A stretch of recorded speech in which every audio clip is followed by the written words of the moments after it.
On this podcast, we'll continue to provide husbands tools on how they should lead their wives and homes. We'll continue the discussion on what it means for a husband to cast a vision for his household. Are you ready? Let's get it. Ladies and gentlemen, welcome to the Classroom Podcast. Our objective is to equip, enlighten, inspire, confront your perspectives, and transform. And now, the classroom is in session. Welcome to episode number 14 of the Classroom Podcast. My co-host, Apostle David Pierre, is here. How are you doing, Apostle? Doing well. About you? Doing fantastic. Fantastic. We really appreciate your attendance in the classroom this morning. Really every week, but not just this morning, but especially this morning or today, I should say, because I don't know when you're going to be watching it. You might not be watching it in the morning, but we really appreciate your attendance in the classroom. And we want to encourage you to please do us a favor, smash the like as well as the subscribe buttons. Hitting the subscribe as well as the like button will really help the algorithm to get it in front of the right people. And also, hitting the subscribe button is the only way you can register in the Classroom Podcast. So do us a favor, register by hitting the subscribe button. And I should put it up on the screen, right? Here we go. Hit it up, the subscribe button, okay? And also do us a favor, once you're done hitting the subscribe button, also hit the share button. Hit it, so that you can help us spread the word out with as many people as we possibly can. We are speaking about how a husband should lead their wife and home. Many men need to hear the topic of this podcast. They need to watch this podcast. So we want to encourage you, share it. A husband, somebody who's a boyfriend, a fiance, somebody, a man, sometimes not even an older man, a younger man, was getting ready, or you want to start talking to them about this subject matter. We encourage you. Please do us a favor, share it with as many people as you possibly can. All right. Today, for the topic today, we are getting back into how a husband should lead his wife and should lead his home. And we're on part number 9. That means that we are moving along, but we are also toward the end of this series here on how a husband should lead his wife and his home. And last week, we were really merging. By the way, these are the things that we covered so far. That a husband should lead by loving his wife and home. He should lead by initiating, should lead by example, should lead spiritually, should lead by serving, and also should lead by casting a vision. And that's where we left it up last week. We started talking about it for a short period of time, and then we stopped. We're going to pick it up right then and there this week. And to help us discuss the topic today, we have only one member of the panel with us today. And she was not here last week, but she's here today. Kisha, Yes. how you doing? Doing good, doing blessed, favored, the good Christian answer. Fantastic. All righty. So last week, we really were kind of explaining to you that in order for us to be able to know God's vision for us, that's kind of what we were explaining to you. You also need to know your purpose. So we kind of married purpose with vision last week. In order for you to know your vision, you've got to know your purpose, because your purpose is your why, and your why is important. But to kick it off today, we'll kind of give you a broad understanding of what we mean by household vision. And by household vision, it means that you have the broad view of who you want to be as a family and where you are going as well as a family. So it's a broad view, okay? Although anything that's broad, and let me bring the panel back on the screen. Anytime that you start with something broad, you also going to have some short-term visions as part of it, and you're going to have some more narrow perspective as to what you want to do, okay? Because you cannot just stay broad, but you have to start broad. That's where you have to start. You have a broad perspective. What do we want to be as a family? Do we want to be a godly family? And what kind of godly? Because when we speak about being a godly family, that means many things to many people. What kind of godly family do we want to be? And these are the things that you should receive from God. I should go ahead and put the next screen up before we get into the topic today. As the leader of the house, a husband should formulate and cast his vision for the household. And here's what I wanted to say: the vision should come from God. That's where the vision should come. It should come from God. Okay, so, panel, as we're talking about casting a broad perspective, okay, whether you want to be a godly and what kind of godly, is it something that the husband should do by himself, or should he incorporate the wife in formulating, in coming with the vision as God is leading him? Yeah, I mean, I would assume so, for sure. I think that it's okay for him to initiate and be like, "Hey, this is what I've been feeling on my spirit. This is what I feel like we want to be as a family." But definitely getting her input and like, she should be the first person he's sharing the downloads with. Like as soon as it's getting downloaded into his spirit, it shouldn't just be like, all right, I'm just gonna tell everybody what's gonna be. But like she should be his confidant. She should be the person who's like, hey, like this is what I'm getting. Like I was praying and Holy Spirit started to show me X, Y, and Z. What do you think about this? Do you agree with this?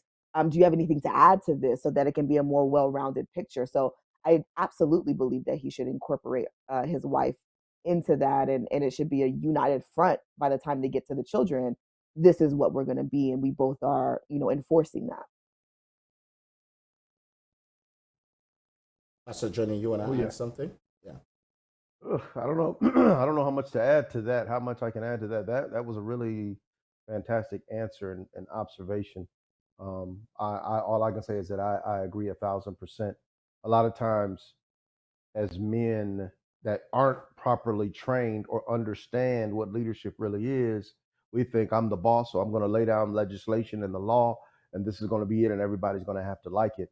And that's not the way to go about casting that vision.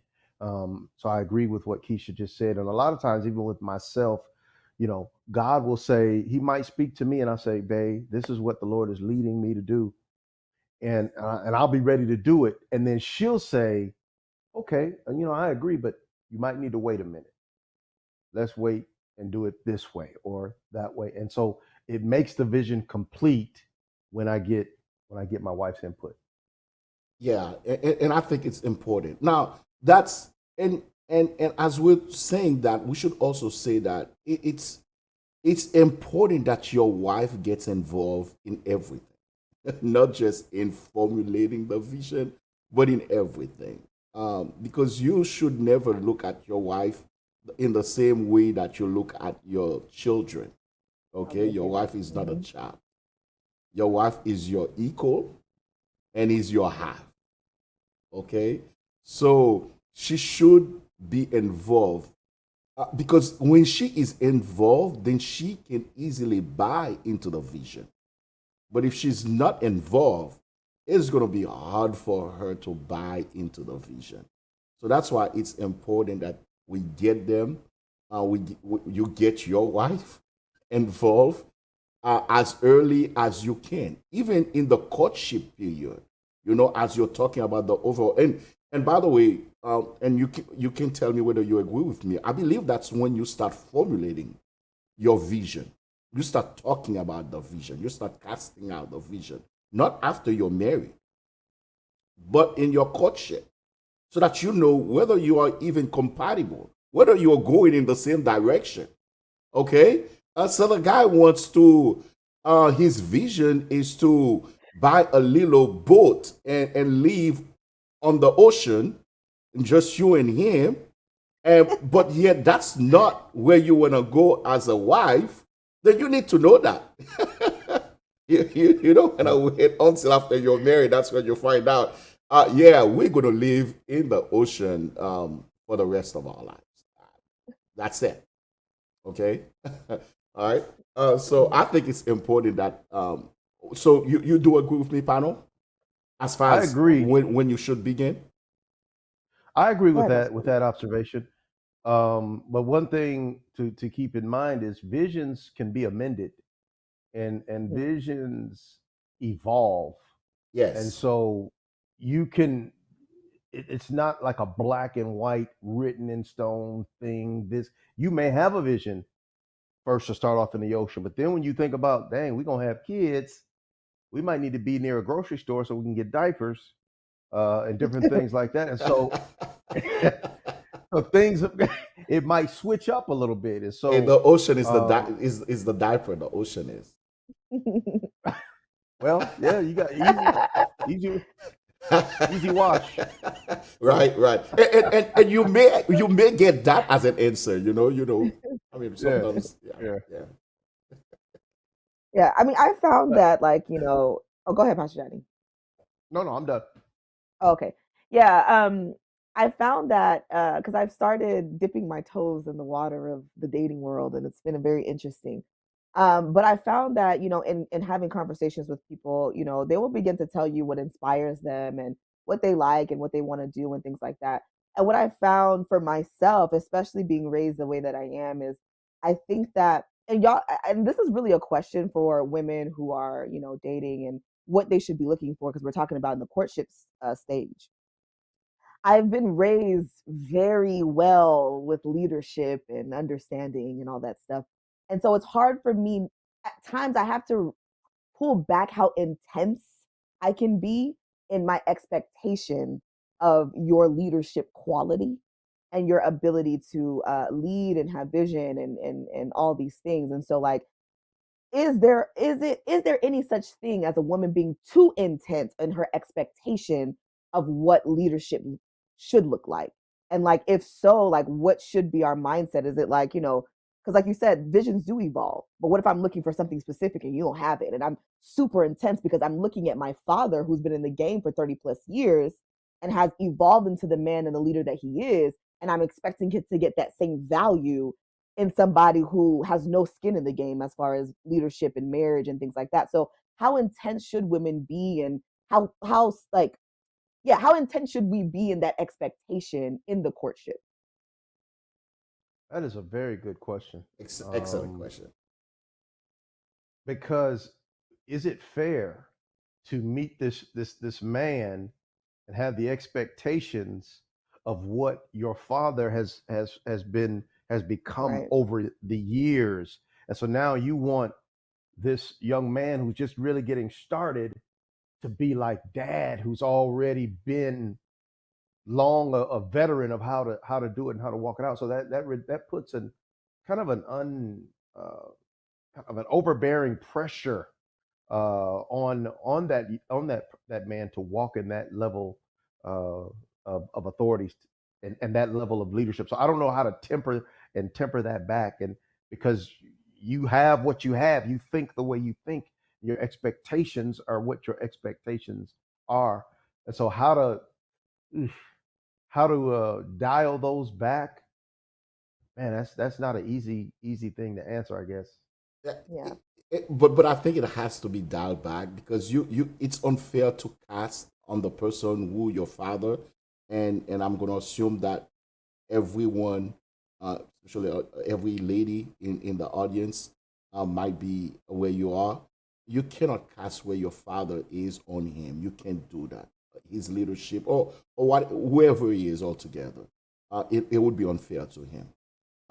So it's important that you dial it back. I think what's important is that you figure out, okay, does he have a vision and what it entails? All right. If he cannot tell you where he is trying to take you, once again, your household vision will come first and foremost from your personal vision.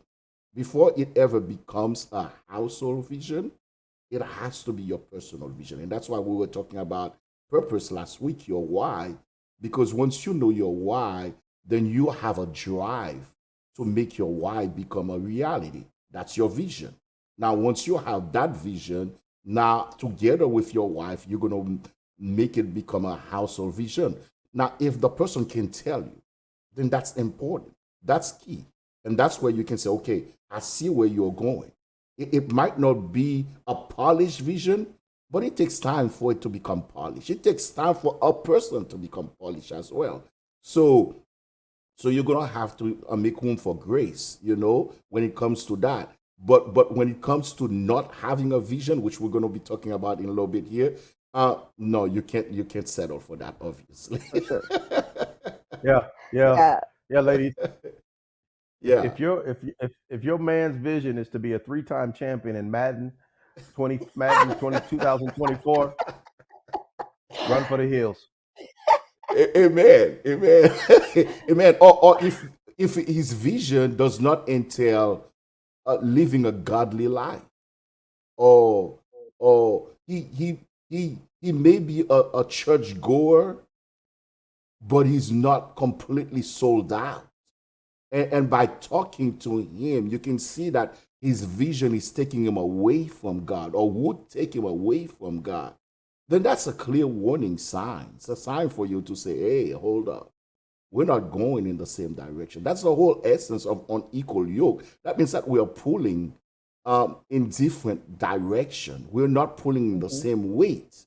So it's important that you say, hey. But once you're already married, that's the problem now. All of that, that's why I said all of that should begin in the courtship period. Because if you're already married, you're married. You're in a covenant married relationship. Yes, you are. And therefore, you're stuck. Right. You don't have the option to say, hold up, let me pull the reverse and go back to day one. You don't have that option. And Right. and unfortunately, many wives have found themselves at the place where a year, 2 year, 3 year, 5 years into the marriage, that's when they realize my husband does not have a vision. He does not have a personal vision. He does not have a family vision, a household vision. He has no vision. He has no purpose. He doesn't even know his purpose, his why. Why is he on earth? And once again, every individual here on earth has a why. God did not place us here on earth and for him not to have given us a why, a purpose. There is a purpose. We mentioned Esther last week. Esther was here for such a time as this, and we know why. And if you don't know why, then go read the book of Esther. That will help you find out her vision, and her purpose here on earth. And we all have one. There has to be something that motivates you to wake up every day, to achieve something every day. Whether, once again, it's a broad vision or whether it's more of a narrow vision, because, for example, me and Pastor Johnny, we fulfill different roles. We are fathers, we are pastors, we may have businesses, and we have this and we have that, and all of these are part of our personal vision, okay? But yet, when it comes to the ministry has its own vision, and there's something we're trying to achieve. And when it comes to the household, we have our own vision, and there's something we're trying to achieve as well. But all of them fit in the overall goal. And we mentioned the example last week of me and my wife. We had the argument, and she wanted to leave, and I told her, no, we're not doing that. We're not doing that because that's not my vision. That's not what I'm trying to have in a marriage. And it's important It's important that we are able to cast that vision. But when we don't know, then that's when we don't even know what to do. And anything goes and everything goes. You know, and now you find yourself lost. You're always fighting the same fight because there's nothing that's telling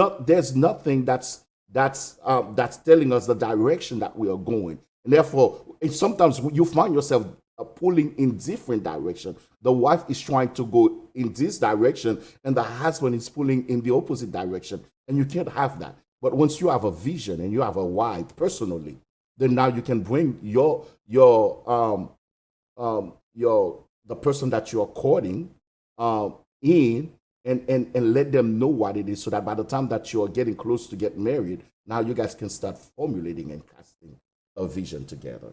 You guys want to add anything to that before we get into this passage here in Proverbs? I guess the answer is no.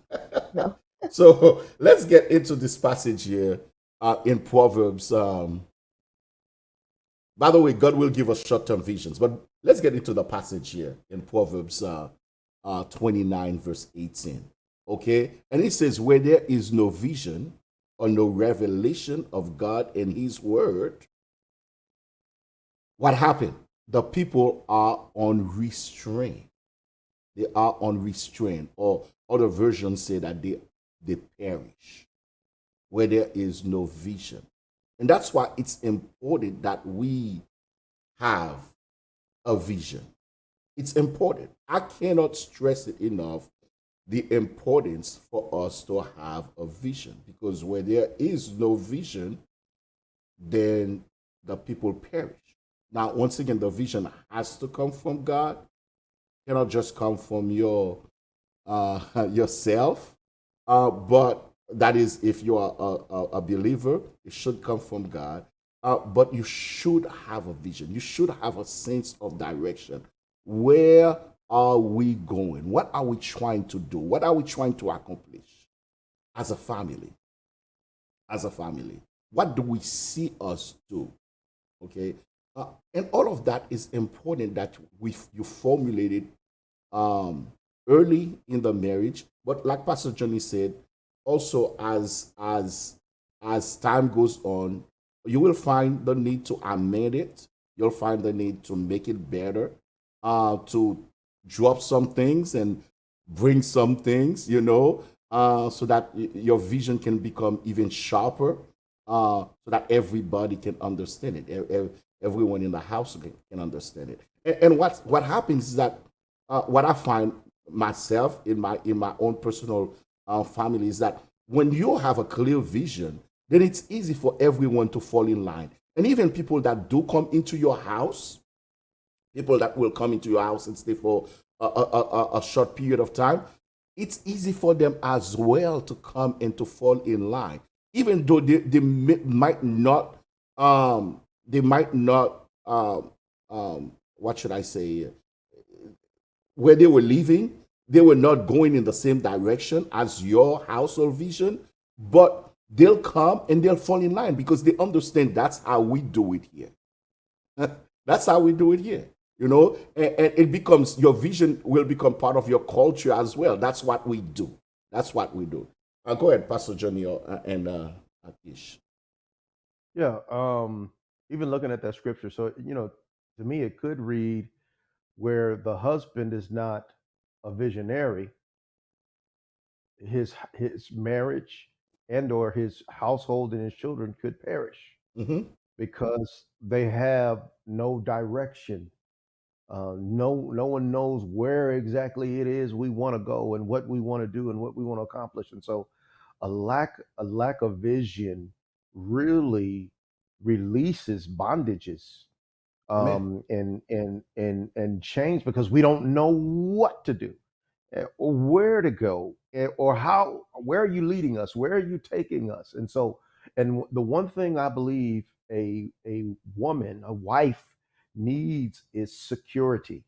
Women want to know things are secure, that we got this, that we know after point A, we're going to go to point B. After B, C is over here, D is over there. Like, things have to be kind of mapped out, not 100% perfect, but there has to be some sort of rhythm, that some sort of a visionary rhythm that the household needs, that the woman needs, to maintain her peace and her willingness to align with that. Mhm. Yeah, you wanted to add something to that, Kish? Um, sorry, my screen froze, so I missed the first half of what Pastor Johnny said. But I did want to say something pertaining to the scripture and how true it is. I mean, growing up, I didn't see my parents' leadership as one leadership or two casting a vision. It just was. So it wasn't like oh, I can see that there's a vision that they have, and I'm just following along with the vision. They just established what was going to be, and we fell in line with what was going to be. Because what comes to mind are things like I remember if we would argue as siblings, me and my brothers, they would shut that down very quickly. If we start to get loud or disrespectful, they would shut that down very quickly to a point where it's like, we don't do that. We don't do that. As a family, we don't talk to each other that way. We don't use that language. And so you will not use that language. And so the older we got, the more groomed we became to not use certain language. And that's why I believe, even to this day as adults, we're very close because arguments and disagreements and things like that were dealt in a healthier way where we weren't screaming at each other and angry and being able to lose our mind. Like our parents wouldn't let us do that. Certain things like just certain behaviors where my dad would say like, this is not us. Or even as adults, when, we might be frustrated with one another, my dad would be like, okay, we're all going to sit down. We're going to talk about it. And it's like, I don't really want to talk about it. Like they bothered me. I just want to fester about it. But he would force us to get things out in the open because again, he's like, this is not who we're going to be. We're not going to be a family that has animosity down in the roots. We're not going to be a family that doesn't know how to speak about certain issues when we're hurting about them. Like, that's not who we are. That is not who we're going to be. And so I would hear that growing up, where it's just like, that's not who we are as a family. This is not who we are. And that was him casting the vision. Now, in my thoughts, it was just like, I mean, dang, as a Pierre child, I just can't do these things. But for him, it was casting a vision. And for us as adults, we're able to see the fruit of that. And I say that to say as well is that sometimes it might not necessarily at the beginning be something very specific of like, okay, as a husband, I'm taking my family here. It could be more broad things like we were talking about, where it's just like, as a family, I don't want us using profanity in our house. As a family, I want to make sure that Bible study is happening weekly. As a family, I want to be a family that prays and has consistent prayer happening in our home. It can be things that are so broad like that, where it's just like, I want us, when we go outside, people can tell that we're believers. People can tell by the way that we speak, by the way that we're kind, by the way that we handle people, that they can tell that there's something bigger operating in us. I want us as a family to be set apart, where when we walk outside, people can tell we're peculiar, we're different. And so it doesn't have to be specifics of, I'm going to make sure that I get my family to X amount of financial status, or I'm going to make sure that we live in this state and do these things. It can just be godly principles that we want to establish. And when I see that my children or even my wife is going away from the standard, we can come back to that standard. So that's the only thing I And, wanted to and, add. and I'm glad you mentioned that, because to me that's what it's all about. To me, it's all about what what would we want to be as a family that would please God. And to Mm-hmm. me, that's what that vision should entail in broadly term. Okay. Now doesn't mean that you cannot interject all the things in it, but from a broadly perspective, to me, that's what it's all about. Okay. Yeah. We want to be that kind of family, and anything outside of that, we don't want to be, and therefore now we start once again. It's important that both you and your wife, you have the same vision and you're going down the same line, and my kids will tell you, Kisha is here, one of them. She will clearly tell you there are things that are not cursed, but my wife would not even allow my kids to say. They're not curse word, and we never curse anyway. There was never a time where you could hear any one of us say a curse word, but there are words even today as adult they don't say, because my wife kept insisting you don't say, you Yeah. know. It's just the way that it was, and we fully bought into that, fully Yeah. bought into that. Or there are things that we don't do because we fully bought into that. Does not mean that you have to do the same thing. That's not the point I'm trying to make. The point I'm trying to make, you need to have something. Yeah. And That's the also, point. like, the importance of reiterating it, because if it was just a thing that you said once, we might Right. adhere to it for a couple weeks and then we'll lose it. It has to be reinforced and reiterated so that anytime it's going outside the bounds, it can be pulled back. There's been plenty of times where you get angry, you want to say something crazy, and then my mom is like, "Hey, you're not going to talk like that. No, you're not going to say that."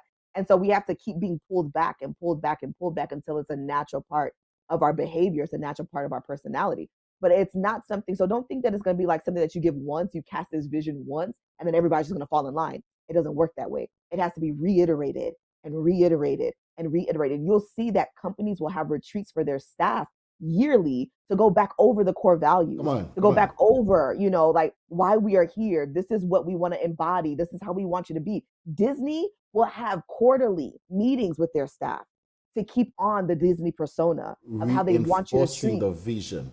Exactly. This is how we treat our guests. This is how we do this. This is how we do that. This is how we want them to be. We want them to have a magical time. Like they'll reinforce, brainwash you almost so that you stay in alignment with the vision. So it has to be often, it has to be continuous.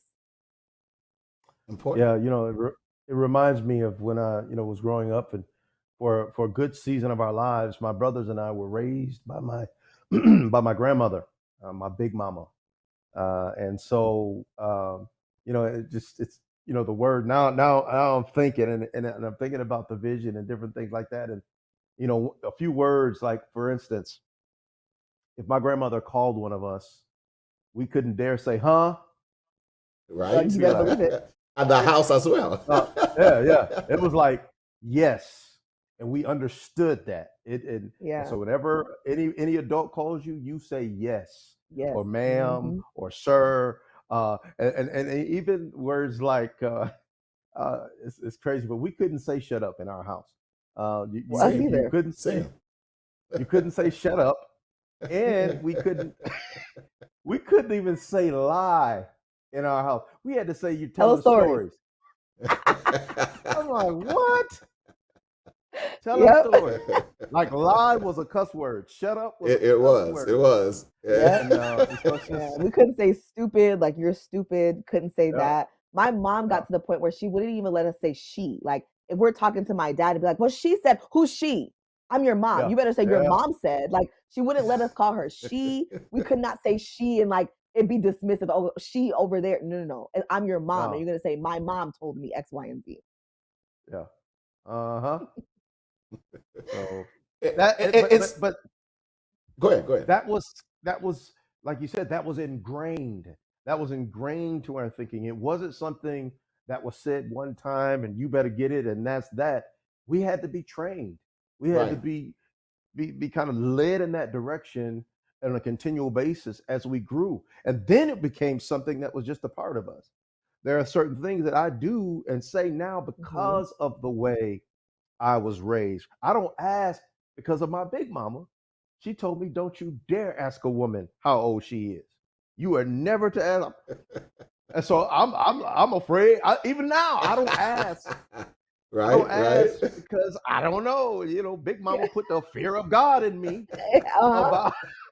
But that was So a vision that was that we were just trained in. yeah, but Yeah. what would you say then to somebody who's watching right now and say, "But that's a little bit overbearing. That's a little too much. It does not take all of that. Why? It Why? it And what would you does, say?" but it does though. And this is why. Mhm. I think that even in those small ways, we get to be an example of something different. I am a firm believer in instilling the fear of God in your children by them fearing you. Okay. And I'm not saying being so afraid of you where they can't be around you, but Hmm. they should reverence you. They should respect you. And I feel like these things are not just in the little nitpickiness of it, but it builds character, it builds respect, Mhm. it builds respect for authority. It allows you to be in a bound so that when you are boundless, you still remain in a bound as an adult apart from it, because there was a boundary for you. And the Mm-hmm. more extreme the boundary, because as adults, we're always going to push the boundaries more than our parents did as adults. Once we become adults, we're going to be pushing the boundaries. We're going to be, a little bit more lax. But if you're really strict, then your lax is pretty good. The stricter you are, the more you can be lax, but still have good boundaries. But the looser you are and the more reckless you let them be, by the time they become an adult, they're going to push that boundary and become even more reckless. So I think that, yeah, it might seem extreme, but think about the military. The reason why they're able to do the things they're able to do is because of the strict nature that they live in. And so now when they become a civilian, they might be more relaxed, but they'll still say, yes, ma'am, no, sir. They'll still have certain attributes about themselves because of how strict that they were trained. So I would say, like, no, there's no such thing. As long as it's not harmful emotionally to the person, to your child, you're not harming them emotionally, you're not harming them physically in a place that is going to be detrimental to them. If these are just standards, go as far as you want to go with it. That's what I say anyway. I agree 1,000%. And formerly being in the military, one thing that the military did was made you hurry up and wait. Mm. Um, I love it. they would force you, everything you did, especially in basic training, you had to do double time. Double time means you got to do it with quickly, you got to do it for, and they would purposely make us rush to wait in line for over an hour. And boy, that used to make me so mad. But they were teaching us they were teaching us something. They were Yes. putting a structure inside of us to say when real life happens or a battlefield situation happens, you got to be prepared to move and then learn how to wait. You know what I'm saying? No, move fast without moving hastily. And so that was something that was just ingrained again into the psyche of every soldier. When a captain came into the, if we were shining our shoes, we were talking, we were shooting pool, whatever it was we were doing. When a captain came on deck, at attention. It was just automatic at attention. And until that captain said at ease, we were at attention. And it was just an ingrained understanding of authority, leadership, and a vision that the United States Army wanted to have for all of their soldiers. And that's good. That's good. So we're talking about casting vision and the importance for husbands to set the household vision. I have a clip that I wanna. It's actually I got two clips, but I'm gonna play the first one. Um, and it's from a YouTube channel. Um, it's I saw it. It's a young couple, very young couple, and it's very surprising the wisdom that flowed from them. And that's the reason why I saw the clip and I said, okay, I need to play it for you. Um, let's watch it and then we'll comment. Men, quick message for y'all. Every young man want a woman. Every last one. But do you have a purpose? Do you have a vision? Do you have a direction where you're going? Are you going somewhere? Because when you come across one like that, if you don't have, if God hasn't, if you haven't sought God out and haven't gotten your purpose and gotten your vision and going forward towards that, she has nothing to submit to for you to lead her towards. She ain't going. You might come across her, but she gonna see what you got going on. You ain't got nothing going on. She gonna leave as quickly as she came. Yeah. Develop yourself first. Let God give you your vision. Go from there. He'll bring the help that you need. Yep. Yeah, and that's absolutely right. It's important that you develop your vision. You don't try to find yourself a wife, okay? Yet you don't have it. And I'm going to use the word you don't have it all together. Doesn't mean that you're completely polished, but at least you know who you are and you know what you're trying to accomplish, where you're trying to go. Okay? At least you can give the person something to hold on to. Because if you don't, then they'll be looking at you and say, what am I going to do? Because it's one thing to fall in love, but it's another thing to know, okay, I know what we're going to try to achieve as a couple, as a family. And it's another thing to fall in love and you have no idea what you guys going to try to achieve as a couple and as a family. So it's important that you know your why and you know your purpose, you know your vision, you know what you're trying to accomplish. And if you don't, then it's important that you seek it out because you may not. And like I said, I've encountered many men who do not know their purpose. They don't even know their why, let alone the vision that God has for them. You know, and it's important that we seek it out. If you ask God, God will not hide your why from you. And as we mentioned last week as well, it bears repeating. The easiest way for you to know your why, see what you're good at, what flows naturally from you. Because if it flows naturally from you, then it's probably connected to your why. Okay, so you can take that and let it be a foundation of your why, and start seeking other godly men and wise men around you, and start and let them help you formulate your why. And then from there, now you can start looking at casting a vision and understanding, okay, here's my drive, here's my passion, here's what I want to do, here's why I want to get married. I don't want to just get married because I want to have sex. I want to get married because I want to do this. We were talking about adding value last week. I want to get married because I want to make my wife better. I want to have children because I want to make my children better citizens, great citizens in the community. I want them to be people of value so that when they are married, their spouse will have something of value. So you've got to be able to formulate some kind of vision. I feel like I spoke a little bit too much on the first clip. Go ahead, guys. I agree. Yeah, that is really good.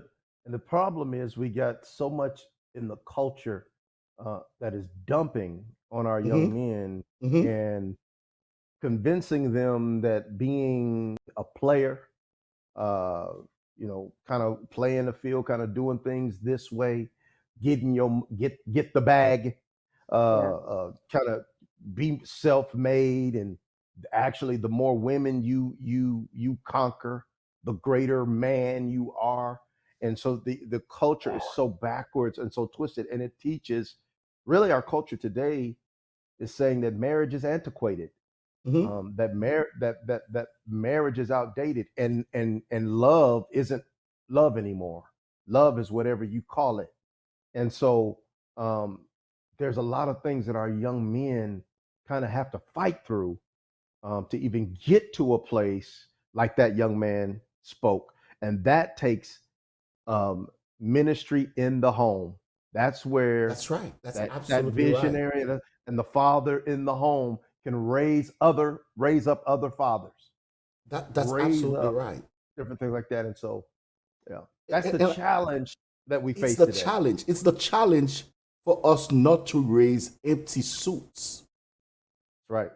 Suit may look good, but if it is completely empty on the inside, still a suit, Yeah. right? So we don't want to raise empty suits, and I feel that's what we're doing, especially when it comes to men. That's what we're doing in society, is raising a lot of empty suits where on the outside they look good, but on the inside it's completely empty, and we've got to do a better job, and it starts by and like you said, it's the ministry starts at home. It starts at home by helping your children know their identity and find their identity. And when they see you have one as a father, they see their mom has one, then that will also be a drive for them to find one, and they may even find it in your vision as a father, or as parents, they may find their vision in your vision. Oftentimes you have that as well. So it's important that you have one, and when you have one, that's when now you're not going to tell your children to do anything that you're not doing, because you understand that it's much greater than what you're asking them to do. It involves you as well. It involves you as a parent. Okay, let's go ahead, Isha. You wanted to say something before we go to the second clip? No, that was y'all said everything. I agree. Okay. All right. She agrees. Go ahead Another to the reason second why I clip. like to help is because there's just something about pouring into the vision that God has given us.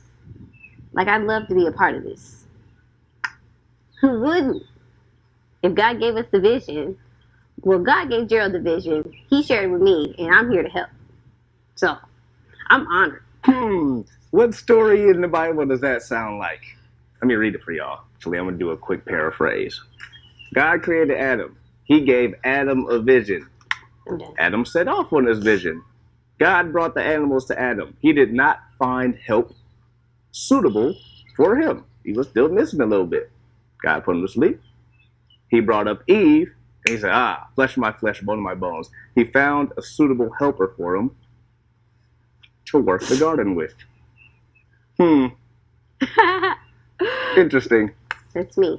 And I fully embrace my role. Like, that's where I feel like I'm my best, is when I'm helping Gerald. Or helping Gerald move this vision forward. Let me pause it here for a second. And I love when she said that. That's when I am at my best, when I'm helping him fulfilling his vision. Wow, what a mindset, you know? What a mindset, you know? Because it's when you fully buy into the vision. It's when you fully buy into the vision, understanding that it's not just his vision, but it becomes yours now. You know, and you understand that now you can flow. You become a better version of yourself by fulfilling not yours, but what was. I mean, not what was his vision, but what becomes your vision now. Seems that you wanted to say something. Yeah, I just want to add, and because what she's saying is so anti our world right now, especially the feminine movement and all that. That's why I wanted to play it.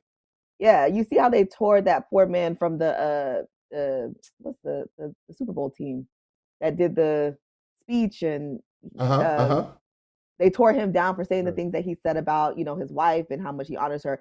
But I want to make a point, is you can tell by the way that this woman is speaking a couple of things. One, she is whole, or at least more whole than most women. She has a healed heart because she is not threatened or feels lesser than to be help to someone else. That is not something that goes against her self-ego, sense of self-worth. She's not saying like, oh, I'm lesser than because I'm a helper. I think when you respond that way, there's something in your heart that is unwell. She is speaking from a place where she does not feel threatened by being second. And that is a beautiful posture. And I'm almost positive the reason why, also, I think she probably did the work to heal. God has healed her heart. She feels whole, but he also must give her, I'm almost positive that he gives her an environment where she feels comfortable to be that. He doesn't make her feel less than. He doesn't make her feel second. He doesn't make her feel like her help is just a dime a dozen. I'm sure he honors the way that she helps, what makes her even more secure to continue to help.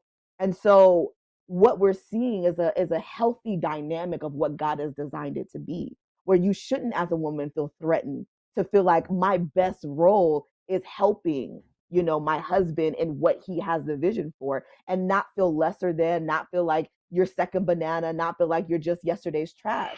And so I just think that's beautiful that she can say that so confidently. And I'm sure there's going to be a lot of women. And that's what I was thinking. I'm like, there's going to be a lot of women who watch this in the world and be like, oh, you just think that we're regulated to the kitchen. You just think, no. All that acid that you're spewing up is your own posture. That says more about you and the way you see it than what this girl is saying. You have a complex within yourself that helping someone makes you less than. Being a support to someone makes you less than. That is a complex within yourself. That is not anybody else's issue, because nobody says you're regulated to the kitchen. But as soon as you hear help me, you hear, or see a submission, you hear subservient. That's your own complex. That's your own wound. That's your own issue that you need healing from. Anyways, that's just my thoughts. Good, Pastor Jenny. Yeah. And there's another dynamic that's working here, because if you look at those two, they look very, very young. They are very young. And so they are in their early 20s. To be that young and to be that grounded means one other thing. It means that in both households, Mm-hmm. the parents had the proper vision. Absolutely. Absolutely. That girl was raised a certain way, and that Yes. young man was Was raised raised. a certain way. And those homes had what we're talking about right now. Absolutely. And it tells you that we don't have to be too old in order for Right. us to have a vision or to Yep. have the right posture Yep. regarding that vision. Right? Absolutely. Let's go back to the clip again. I mean, it's there's a reason why I'm playing is because it's good. When I'm helping Gerald or helping Gerald move this vision forward. Like, that's when I'm in my zone. But also, I want to add, I tell Gerald this all the time, but he's a great leader. Like, where is your man leading you? Where that it starts with him. Like, the vision starts with him. And I'm able to lock in because Gerald has a vision that he has shared with me. My leader in this household is Gerald, but Gerald gets his instructions from God. So it's like a whole structure and order to this entire thing. Gerald's made it very clear, like, over the years, where he is taking us and leading us. Maybe it wasn't very clear when we first started dating, but over the years, as he has grown and become this young man that he is today, it's become very clear. And that's why, I'm able to lock into the vision, and that's why I feel at my best when I am here helping and doing the work, because this is what we're supposed to be doing. By the way, the name of their channel is Life on Promise View Acres. But here she's really telling you how and that's something we spoke a little bit about last week. The fact that most women want to follow, most wives want to follow their husband when the vision is clear.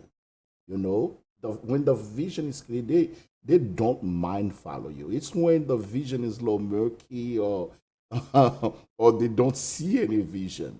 You know, so sometimes we blame wives for taking the leadership role, but oftentimes when a wife takes the leadership role, it's because oftentimes, not every time, but oftentimes it's because there's a void in both leadership and in vision, and they're trying to fill that void. Okay, because they just don't want to feel like, okay, there's no purpose and therefore I'm not doing anything, and therefore they'll step in. But when there is a clear vision and clear purpose, and there's a clear leader in the household, most wives will fall in line. Now, we know society is trying to balk that trend and they're trying to rebel against God's order, you know. But we're talking about godly people here. Most godly wives will fall in line. Do you agree or disagree? I agree. I definitely agree. But I'm noting something that the young lady said. I heard a phrase twice, at least twice, where she said this. She said, I'm able to lock in. Mm-hmm. She said, lock in. In other words, I'm locked in to the vision. That Vision. when something is locked, that means the only one that can unlock it is the person that holds the key. That's Is right. is the That's visionary. And so good. That's she's good. basically saying wherever he goes, we're going.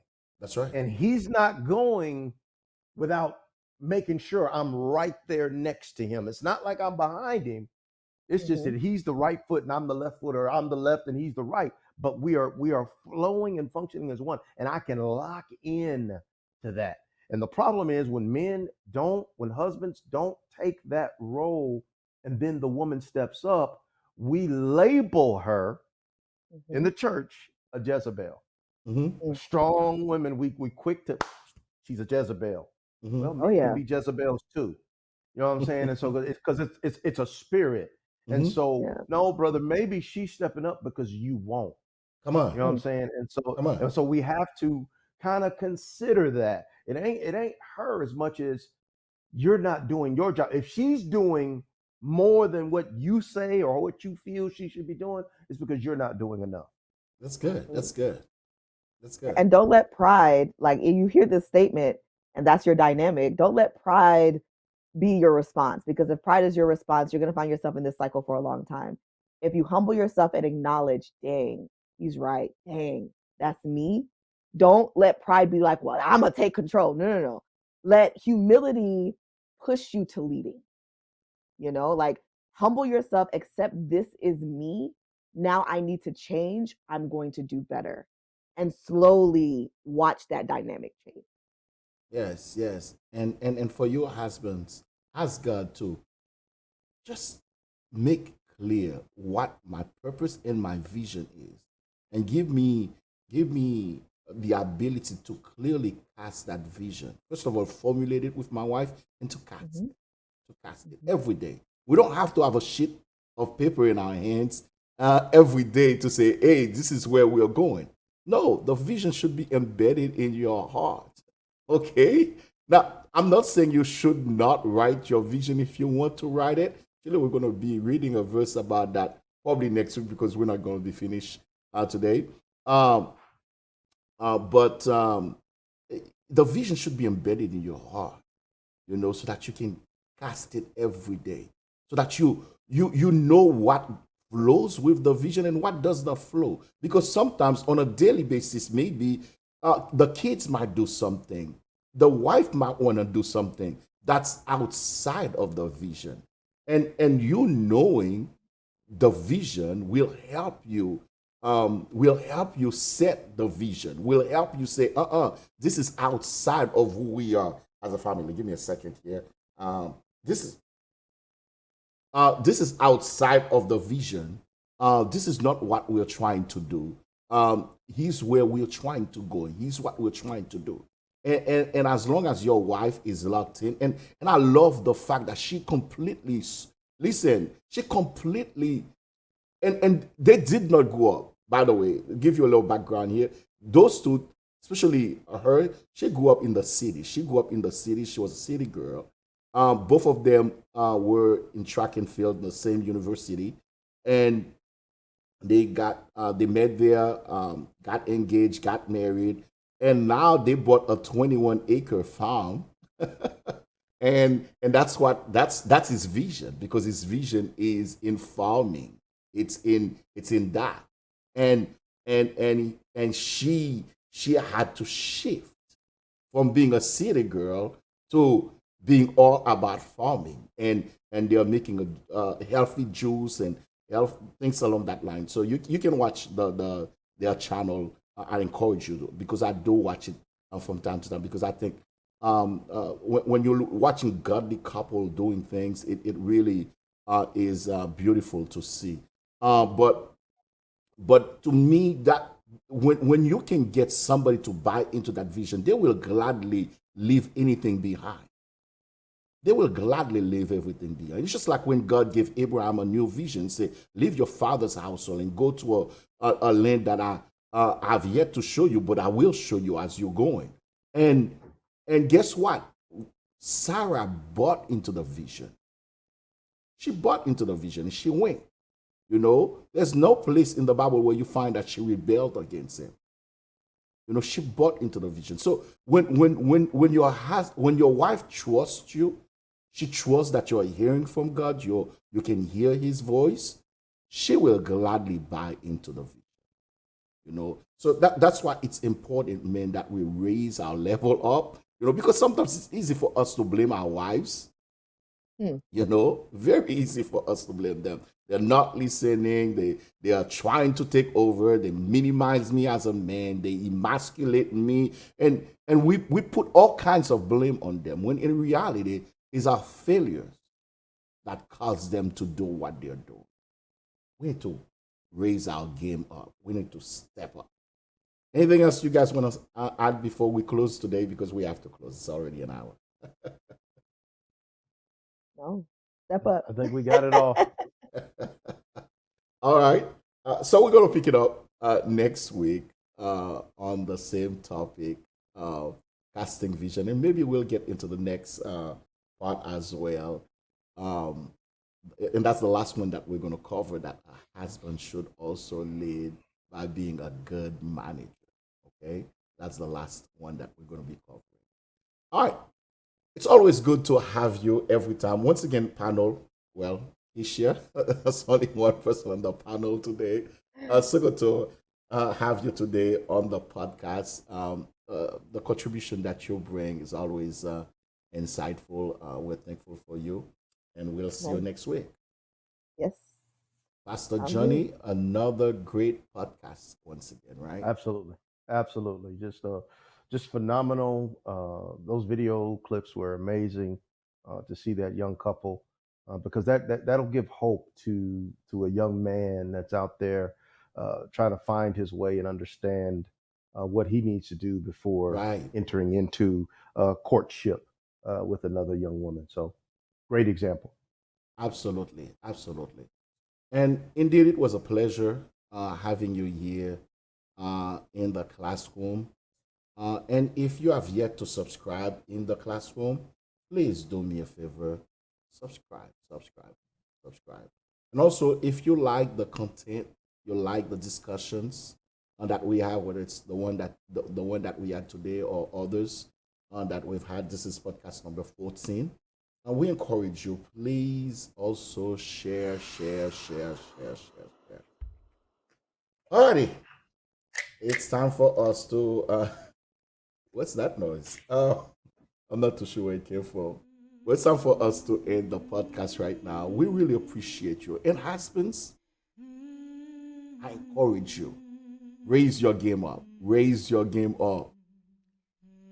Find your purpose if you don't feel like you know your purpose.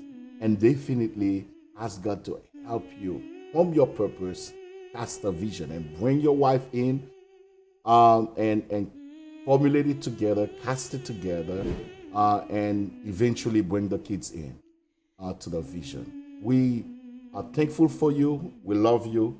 And we ask that you have a wonderful day, wonderful week, actually. We'll see you next time.